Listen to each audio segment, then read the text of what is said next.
Pemirsa, tim kuasa hukum keluarga Vina masih meyakini jika Vina dan Eki merupakan korban pembunuhan. Segala bukti yang ditunjukkan oleh kuasa hukum terpidana di sidang PK Sakatatal tidak dapat menunjukkan jika Vina dan Eki tewas karena kecelakaan. Dipimpin oleh Hotman Paris Hutapea, tim kuasa hukum keluarga Vina masih yakin jika Vina dan Eki tewas karena pembunuhan. Hotman menilai bukti-bukti yang ditunjukkan di sidang PK Sakatatal tidak bisa menunjukkan Vina dan Eki tewas karena kecelakaan. Selain itu, semua bukti yang ditunjukkan juga bukan bukti baru dan Hotman meminta hakim menolak PK yang diajukan oleh Sakatatal. Siapa di sini? Mana Intan? Jadi logika kuasa hukum mereka yang mengatakan gara-gara foto di mayat itu mulus, maka itu adalah kecelakaan, bukan penganiayaan. Yang kedua, mereka mengatakan ada luka baut dari motor kena ke badan mereka. Ya namanya udah digebuk begini, jatuh ya bisa kenal lah sama bautnya. Jadi lagi-lagi patah itu dalil tersebut. Gak mungkin bukti foto yang hanya gara-gara almarhum mulus bisa mengalahkan visum yang sudah menguraikan di mana-mana ada patah tulang, ada kerusakan benda tubuh, bahkan di bagian kemaluan dari almarhumah terdapat banyak air mani, ya, terdapat banyak air mani, ya. Juga di dalam putusan ini sampai di sebuah putusan ada pertimbangan majelis hakim yang menyatakan bahwa penganiayaan tersebut telah direncanakan karena sudah ada SMS dari para pelaku tanggal 17 Agustus 2016. Ini ada di pertimbangan majelis hakim, ya. Ada SMS antar mereka, ya. Jadi sekali lagi keluarga Vina dan kami kuasa hukumnya tetap berpegang kepada putusan itu bahwa yang terjadi adalah penganiayaan yang mengakibatkan matinya orang atau pembunuhan berencana dan juga. Saat sidang peninjauan kembali, Sakatatal berlangsung di Pengadilan Negeri Cirebon. Mahasiswa berunjuk rasa di depan pengadilan. Mereka mendesak agar hakim dapat memutus seadil-adilnya. Siswa tidak boleh pasang. Itu cuma tulisan. Boleh tuntas semuanya. Mahasiswa rakyat miskin kota. Demonstrasi sempat diwarnai adu mulut antara petugas dan mahasiswa. Mahasiswa yang mengatasnamakan Aliansi Perhimpunan Mahasiswa Hukum Indonesia menyampaikan tuntutannya. Mahasiswa meminta agar hakim bisa memutus peninjauan kembali Sakatatal seadil-adilnya dan menuntut agar kasus Vina dan Eki segera dituntaskan. Usai demonstrasi, mahasiswa yang tidak ditemui oleh pihak PN Cirebon bubar dengan tertib. Berkomitmen akan selalu mengawal sampai tuntas kasus ini dan juga kami mohon pimpinan mahasiswa tidak boleh pasang. Itu cuma tulisan. Boleh tuntas semuanya. Mahasiswa rakyat miskin kota. Bersatu padu rebut demokrasi. Sepupu Sakatatal yang menjadi saksi fakta di sidang peninjauan kembali menangis ketika menceritakan kembali kejadian yang menimpa dirinya, Sakatatal dan para narapidana kasus Vina.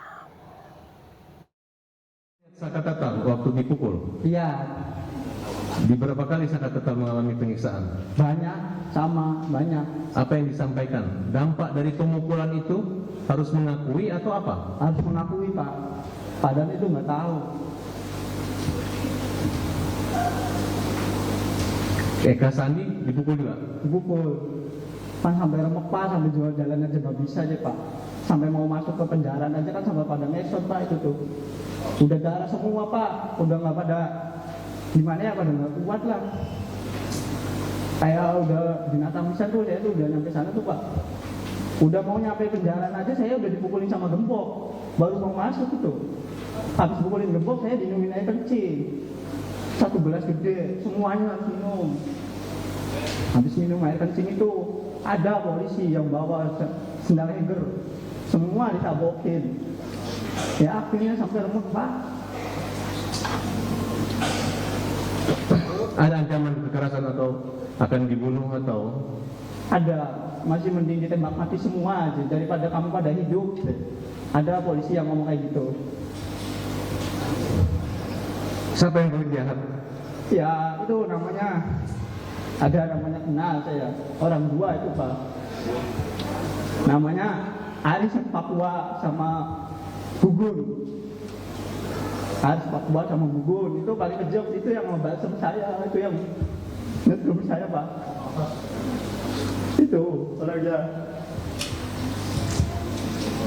Bruneno. Akhirnya saya tuh masuk penjara itu sampai kayak di neraka Pak. Saya udah ngerasain kayak di neraka satu. Bener-bener sampai gak bisa pulang tuh, bener-bener sama penjara itu jam 5. Saya mau pulang aja, keluar dari kali udah esok Pak. Sampai saya jalan ke atas gua itu ada yang nanya, maling apa itu? Orang pada ngomong itu maling. Wah, saya bukan maling, itu masih kecil Pak.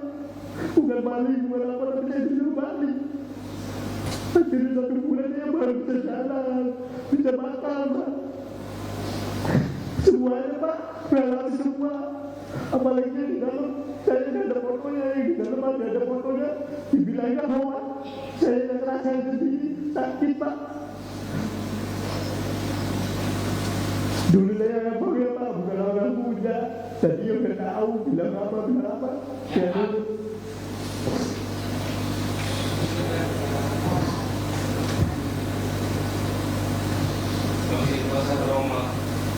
Ya trauma ada Pak, tapi ya agak berani sekarang Pak. Siapa orang yang menolong kamu waktu itu? Gak tahu, itu polisinya baik, pakai baju bukan pakai dinas, pakai baju biasa. Akhirnya itu sore itu saya tuh dikeluarin.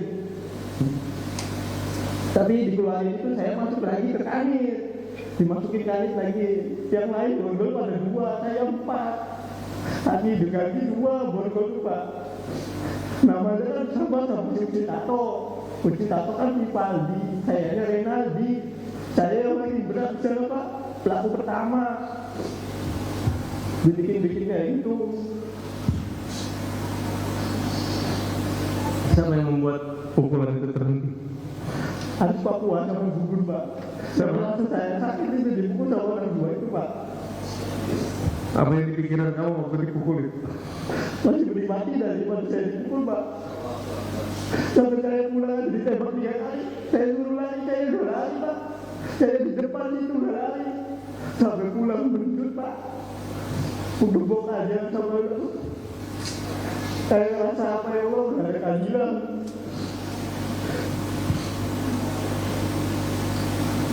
Ibu kamu tahu kejadian? Tahu Pak. Menggak tahu, karena saya tahu bapak saya juga di situ nggak bisa apa-apa, lihat saya boleh kan. Kamu juga disiksa? Disiksa Pak, semua disiksa. Namanya rambut juga dibakar Pak. Apa upaya kamu untuk membantu mereka lepas dari masalah itu? Ya, maunya yang semua itu pulang Pak. Itu orang nggak tahu. Orang-orang yang buat tumbal, orang baik itu semuanya Pak. Bukan orang yang kata orang mah pembunuh lah apalah. Tapi saya tahu itu orang baik semua Pak. Kamu percaya kata-kata boleh disiksa gak sih minum air kencing? Ya saya juga di situ Pak. Saya di situ sama disiksa Pak. Minum air kencing? Saya minum 1 gelas, karena 1 gelas, semuanya 1 gelas Pak. Semuanya 1 gelas. Kamu masih ingat siapa orang yang melakukan itu? Ya kalau dibawa ke situ saya ingat. Tapi kalau ini mah nggak ingat namanya di depan. Tapi saya semuanya masih hafal Pak, kepalanya, mukanya. Masih ingat saya Pak. Ada yang macam kamu akan dibunuh? Ada pas lagi sidang bulan tahun berapa itu saya dipanggil sini 1 kali Pak. Dia dari luar dia bilang ngomong, kalau ngomong yang nggak jelas saya tembak mati. Tapi saya mau dia tembak mati, saya ngomong sejujurnya di sini Pak. Tapi akhirnya polisi itu nggak ada di luar. Kamu yakin kakak kamu nggak bersalah? Yakin Pak. Kamu yakin kakak kamu nggak bersalah? Yakin Pak. Kamu sehat sekarang? Sehat Pak. Kamu bekerja? Kerja Pak. Kerja di mana? Di bengkel. Punya keluarga? Punya Pak. Punya anak. Punya satu di bawah. Masih sering ketemu kakaknya di Pas saya penjara. ke Sambi masih ketemu, tapi sekarang di Bandung enggak. Kamu selalu diiringi berjuang buat Bener Pak. Pemirsa, Liga Akbar, salah satu saksi yang mencabut BAP kasus Vina pada 2016 silam, menjelaskan fakta yang sebenarnya terjadi di depan majelis hakim. Liga Akbar mengaku tidak ada di lokasi kejadian dan diminta Ibtu Rudiana untuk bersaksi di tahun 2016. bertemu dengan Rudiana. Ya. Tujuannya untuk apa? Untuk dimintai kesaksian. Saksi.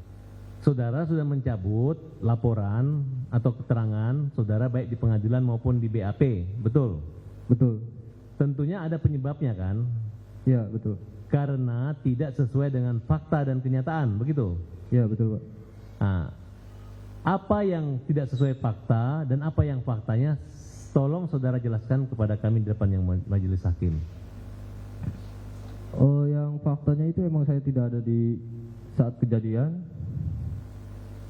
Yang tidak faktanya itu, ya orang berpikirnya saya ada di situ Pak. Artinya ketika saudara membuat berita acara itu, apa yang saudara katakan dari kebohongan itu? Kan kalau misalnya saudara tidak ada di situ, berarti tidak ada cerita apa-apa, ya? Ya, betul Pak. Pada kenyataannya saudara ceritakan bahwa ada kejar-kejaran, Ya, ada lempar-lemparan. ya betul Pak. Ya, itu termasuk yang saudara cabut. Ya, itu yang saya cabut Pak. Baik. Waktu itu saudara sempat di BAP.